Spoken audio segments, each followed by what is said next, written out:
Friends, आज मैं आपके लिए लेकर आई हूँ लालच और गद्दारी की एक ऐसी कहानी जिसने रिलीज होते ही कोरियन सिनेमा को एक नई ऊंचाई पर पहुंचा दिया।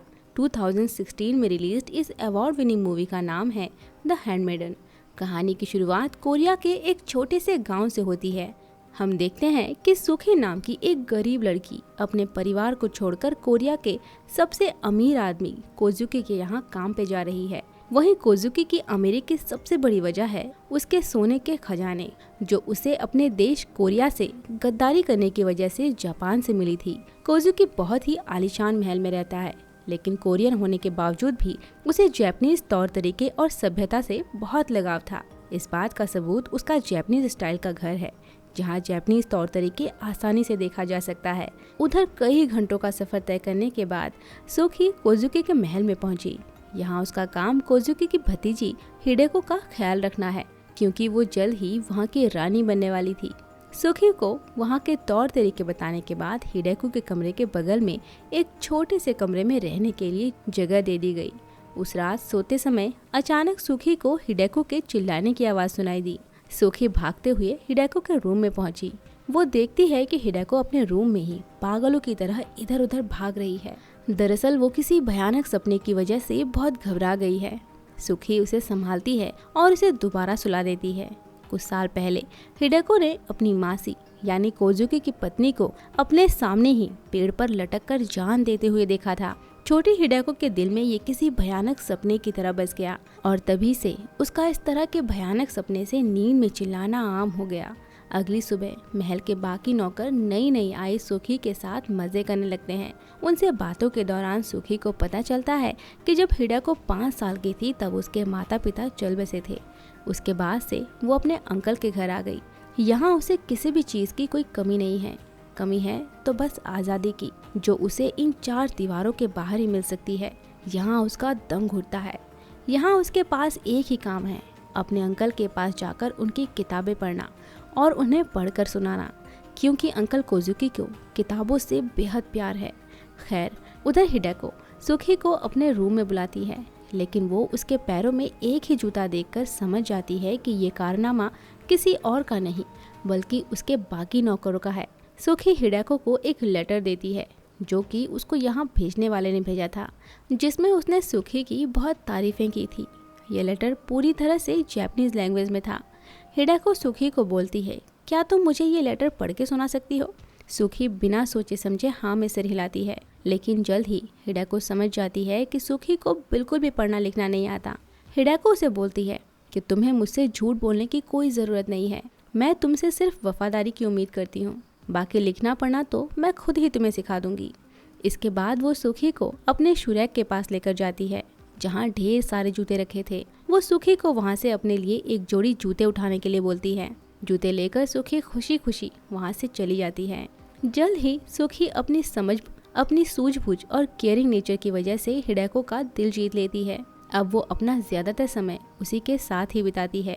इतना ही नहीं, अब वो कभी कभी अकेले में हिडेको की ज्वेलरीज और कपड़े भी ट्राई करने लगी है। एक दिन हिडेको अपने रीडिंग सेशन के लिए जाते समय सुखी को बोल के जाती है कि याद से मुझे 2 बजे ज़रूर बुलाने आना, लेकिन सिर्फ बाहर से ही नॉक करना, अंदर मत आना।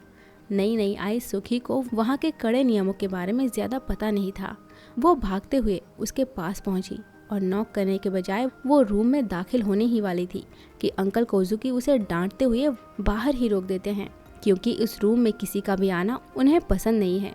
दरअसल इस रूम में कई सारे नायाब कलेक्शन रखे थे, जिसमें ज़्यादातर किताबें और पेंटिंग्स थी, जिससे उसे बेहद लगाव था।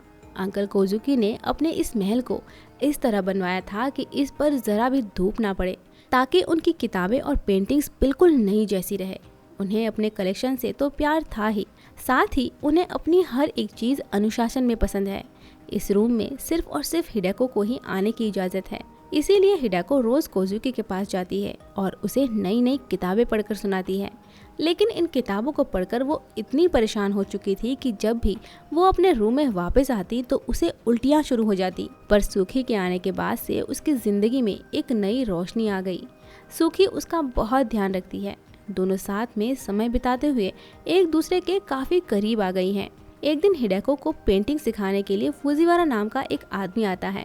फुजीवारा की नज़र जब सुखी पर पड़ी तब वो हिडेको से पूछता है कि क्या यह नई नौकरानी तुम्हारा अच्छे से ख्याल रखती है? इसे मैंने ही तुम्हारे लिए भेजा था। हिडेको बोलती है, हाँ, ये मेरा बहुत अच्छे से ख्याल रखती है। इसके आने से मुझे बहुत अच्छा भी लग रहा है। ये सुनकर फुजीवारा को भी खुशी होती है। क्लास खत्म होने के बाद फुजीवारा अपने कमरे में जाता है। थोड़ी देर बाद वो सुखी को अपने कमरे में बुलाता है, जहां हमें पता चलता है कि सुखी ने अपनी पूरी जिंदगी में कभी नौकरानी का काम नहीं किया। उसकी माँ एक छोटी मोटी चोर थी और इसी चोरी के चलते उसकी माँ को मार डाला गया। अपनी माँ की तरह ही सुखी भी एक पॉकेट मार थी जिसे एक औरत ने पाला। ये औरत ऐसे ही कई अनाथ बच्चों को पालती है, उन्हें तालीम देती और फिर बड़े बड़े जापानी घरों में बेच देती। सुखी से भी वो यही काम करवाती। लेकिन एक दिन वहाँ फुजीवारा आया और उसने सुखी को नौकरानी बनाने की ट्रेनिंग देने को कहा ताकि वो उसे हिडेको के पास भेजे और उससे उसकी शादी करवाने में मदद करे। और फुजीवारा हिडेको से इसलिए शादी नहीं करना चाहता कि वो उसे प्यार करता था, बल्कि वो तो उसे शादी करके उसकी प्रॉपर्टी को अपना बनाना चाहता था। इसीलिए उसने सुखी को ढेर सारे पैसे देने का वादा किया और यहाँ भेज दिया। फुजीवारा की नज़र में हिडेको बहुत भोली है, इसीलिए अगर सुखी हमेशा साये की तरह उसके आसपास रहकर उसके दिमाग में ये बातें डाले कि फुजीवारा उससे कितना प्यार करता है, तो हिडेको भी उसके प्यार में पागल होकर उसके साथ भागकर शादी कर लेगी। वहीं दूसरी ओर कोजुकी भी हिडेको से शादी करना चाहता है ताकि उसकी प्रॉपर्टी के साथ साथ उसके नाम की बेहद पुरानी और ऐतिहासिक किताबों को वो अपने कलेक्शन में शामिल कर सके। ये किताबें इतनी नायाब और बेशकीमती है कि इनकी कीमत बहुत महंगी है। कोजुकी एक बिजनेस ओरिएंटेड आदमी था। ये बात फुजीवारा को अच्छे से पता थी। उसने उन सभी किताबों की नकली कॉपियां बनवाने का लालच देकर कोजुकी का भरोसा जीत लिया। अब कोजुकी अक्सर फुजीवारा को अपने महल में बुलाता है ताकि वो उसकी बनाई गई डुप्लीकेट कॉपीज को नीलामी में बेचकर कमाए गए पैसों से लंदन में बिक रही एक बेहद पुरानी लाइब्रेरी को खरीद सके और उसमें मौजूद सभी किताबों को अपना बना सके। उधर अगली सुबह हिडेको बेसब्री से पेंटिंग क्लास के लिए फुजीवारा का इंतजार कर रही थी, लेकिन वो अभी तक नहीं आया क्योंकि सुबह जल्दी उठकर फुजीवारा कोजुकी के लिए नकली किताबों को तैयार करने चला गया था। काफी देर तक इंतजार करने के बाद थक हार कर हिडेको सुखी को बोलती है कि जरा बाहर देखो फुजीवारा कहाँ है। सुखी कमरे का दरवाजा खोलती है तो उसे फुजीवारा सामने ही बैठा हुआ दिखाई देता है। दरअसल वो बहुत पहले ही वहाँ आ चुका था, लेकिन जानबूझकर वो हिडेको को इंतजार करवा रहा था। थोड़ी देर बाद वो हिडेको के पास आता है। हम देखते हैं कि पेंटिंग सिखाने के बहाने वो हिडेको के करीब आने की कोशिश करता है, जो सुखी को बिल्कुल भी पसंद नहीं आता। वो किसी न किसी तरीके से बार बार उन्हें डिस्टर्ब करती है। उस दिन क्लास खत्म होने के बाद हिडेको और सुखी जंगल की सैर पर निकल जाते हैं। बातों बातों में हिडेको सुखी से पूछती है कि तुम्हारी माँ का क्या नाम है और वो कहाँ है। सुखी बोलती है कि बहुत पहले ही तुम्हारी माँ की तरह ही मेरी माँ भी इस दुनिया से जा चुकी है। बस फर्क इतना है कि तुम्हारी माँ की मौत साधारण तरीके से हुई थी और मेरी माँ को लोगों ने जिंदा मार डाला था। हिडेको उदास होकर बोलती है कि मेरी माँ अपनी मौत नहीं मरी, बल्कि जिस दिन मैं पैदा हुई शायद मेरी वजह से ही उनकी जान चली गई। सुखी उसे दिलासा देते हुए बोलती है कि इसमें तुम्हारी कोई गलती नहीं है, तुम ये बातें अपने दिमाग से निकाल दो।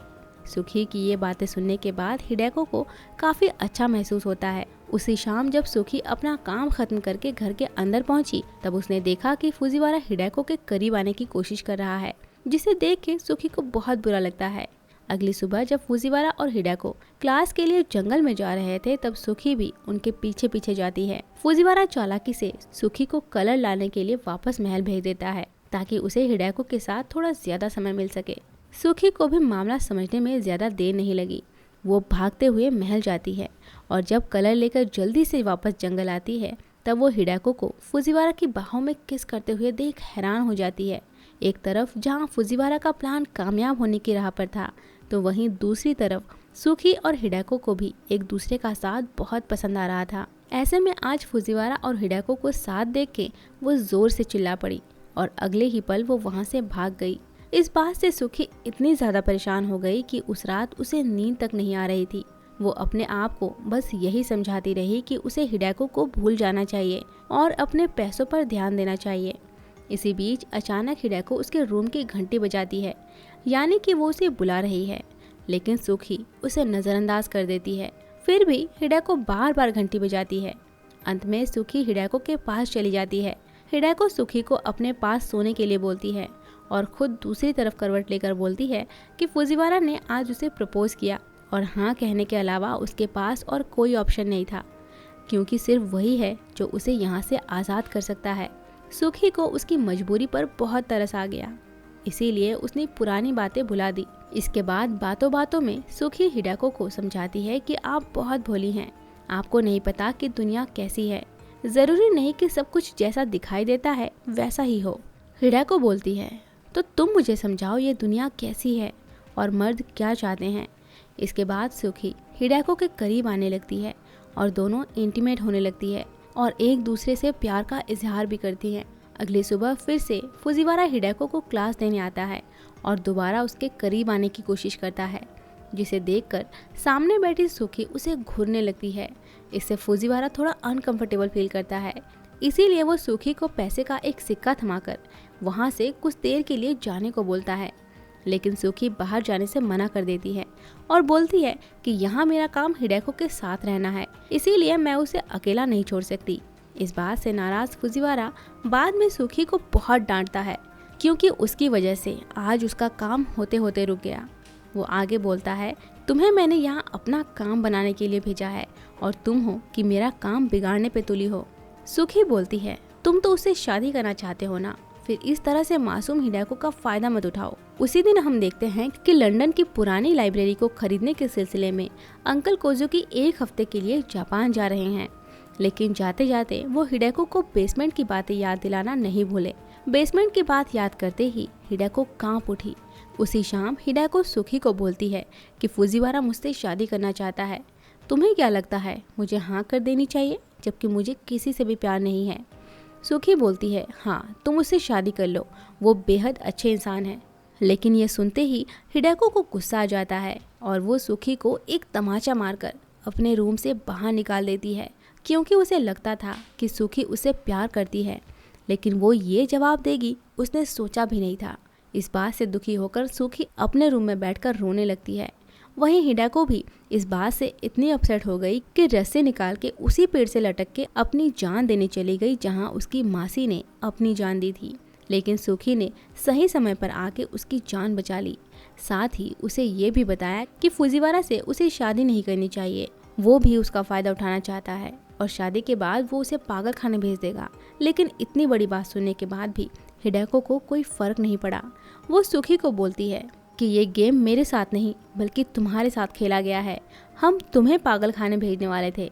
ये बात सुनते ही सुखी हैरान हो जाती है। दोनों अब समझ चुकी है कि फुजीवारा दोनों के साथ ही चाल चल रहा है, इसीलिए अब दोनों मिलके इस खेल को जारी रखने के लिए अपने कुछ दोस्तों को लेटर लिखती हैं। उधर अंकल कोजुकी का जापान जाना फुजीवारा के लिए हिडेको को भगाने का सबसे अच्छा मौका है और उसी रात फुजीवारा हिडेको को अपने साथ वहाँ से भगा ले गया, लेकिन साथ में वो सुखी को भी ले जाता है।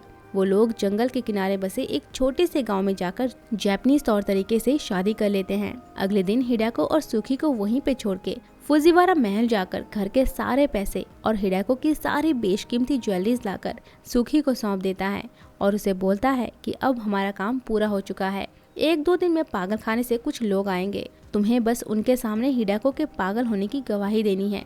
लेकिन यहाँ तक पहुँचने पर भी फुजीवारा को हिडेको और सुखी पे यकीन नहीं था, इसीलिए उसने उन दोनों पर नजर रखने के लिए एक औरत को वहाँ तैनात करके रखा था।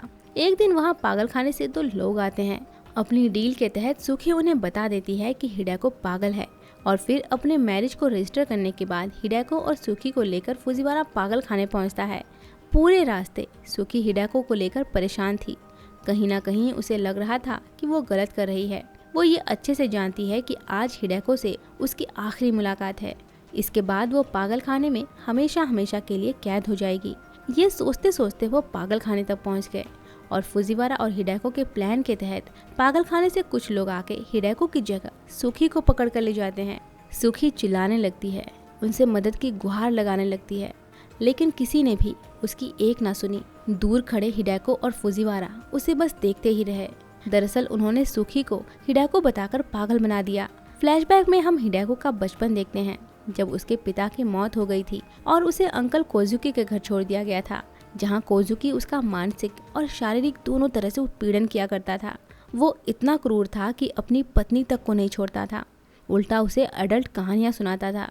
इतना ही नहीं, वो शहर के बड़े बड़े लोगों को बुलाकर अपनी पत्नी से उनके साथ बैठकर अश्लील कहानियां सुनाने को कहता था। एक दिन इससे तंग आकर उसने अपने गार्डन के ही एक पेड़ से लटककर अपनी जान दे दी और उसके बाद से ये काम कोजुकी ने अपनी भतीजी हिडेको को दे दिया। कोजुकी अपनी महफिल में अपने दोस्तों और शहर के तमाम बड़े लोगों को बिठाकर हिडेको से अश्लील कहानियां इसलिए सुनवाता था ताकि वो अपनी किताबों की बोली लगा सके।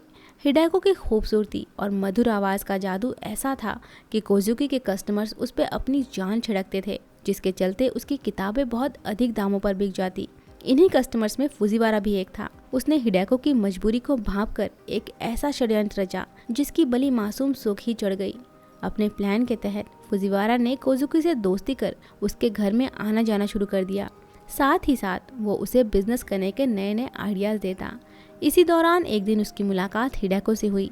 वो उसे अपना प्लान समझाता है कि मैं तुम्हें यहाँ से आज़ाद करवा सकता हूँ, लेकिन इसके लिए तुम्हें मुझसे शादी करनी पड़ेगी ताकि सारी प्रॉपर्टी तुम्हारे नाम हो जाए। फिर आधा हिस्सा तुम रख लेना और आधा मैं। हिडेको बोलती है कि यह नामुमकिन है। अगर मेरे अंकल को इसका ज़रा सा भी अंदाज़ा हुआ तो वो हम दोनों को ही बेसमेंट में भेज देंगे। फुजीवारा बोलता है ये सब तुम मेरे ऊपर छोड़ दो, तुम बस मुझ पर भरोसा रखो।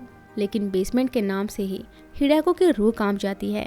वो बोलती है कि तुम नहीं जानते, उस बेसमेंट में एक बहुत ही खतरनाक ऑक्टोपस है जो इंसान की सारी हड्डियां निकालकर उसकी जुबान तक निगल जाता है। और तो और जिस दिन मेरी आंटी को पेड़ से लटकाया गया था उनके शरीर में भी कुछ नहीं बचा था, क्योंकि वो यहाँ से भागने की कोशिश कर रही थी, जिसके बाद उन्हें बेसमेंट में छोड़ दिया गया था और फिर उनकी मौत को आत्महत्या दिखा दिया गया। अंकल मुझे भी एक बार बेसमेंट में लेकर गए थे, इस चीज़ का एहसास दिलाने के लिए कि अगर मैंने कभी भी भागने की कोशिश की तो मेरे साथ भी वही होगा। उसकी सारी बातें सुनने के बाद फुजीवारा उसे एक जहरीली शीशी देते हुए बोलता है कि अगर तुम्हें कभी भी लगे कि तुम पकड़ी जाने वाली हो तो तुम इसे खाकर अपनी जान दे देना, लेकिन मैं चाहूँगा कि उससे पहले तुम एक बार यहाँ से भागने की कोशिश ज़रूर करो। जिस पर हिडेको मान जाती है और फुजीवारा को अपना प्लान बताती है। वो उसे समझाती है कि तुम मेरे लिए एक नौकरानी लेकर आओ जो यहाँ मेरा ख्याल रखेगी। फिर हम यहाँ से भागकर उसे मेरे नाम से पागल खाने में डाल देंगे और जब तक लोगों को उसके बारे में पता चलेगा तब तक हम यहाँ से बहुत दूर निकल चुके होंगे। और इसी के बाद फुजीवारा ने यहाँ सुखी को भेजा। वो अक्सर हिडेको को लेटर भेज के अपने प्लान के बारे में अपडेट देता रहता, क्योंकि उसे अच्छे से पता था कि सुखी अनपढ़ है। पर धीरे धीरे हिडेको के दिल में सुखी के लिए फीलिंग्स बढ़ने लगी और वो उससे प्यार करने लगी। जिस रात सुखी ने हिडेको को बताया कि आखिर कैसे फुजीवारा ने उसे पैसों का लालच देकर यहाँ भेजा है, ये सुनकर हिडेको के दिल में उसके लिए प्यार और बढ़ गया और दोनों ने अपनी चाल चली। फुजीवारा के साथ भागने से पहले दोनों ने कोजुकी के महल में जाके सबसे पहले उसके सारे कलेक्शंस को बर्बाद कर दिया ताकि अब कोई भी हिडेको उन किताबों को मजबूरी में भी ना पढ़ सके। और अब सुखी फुजीवारा के प्लान के तहत जानबूझकर पागल खाने चली गई। सुखी को पागल खाने छोड़कर फुजीवारा और हिडेको लंच करने के लिए रेस्टोरेंट जाते हैं, जहां फुजीवारा उसे अपने अगले प्लान के बारे में बोलता है। उधर दूसरी तरफ पागल खाने में सुखी के सभी दोस्त आकर धुआं फैला देते हैं। ये वही दोस्त हैं जिन्हें सुखी ने लेटर्स भेजा था। वो उसे वहाँ से भगा ले जाते हैं।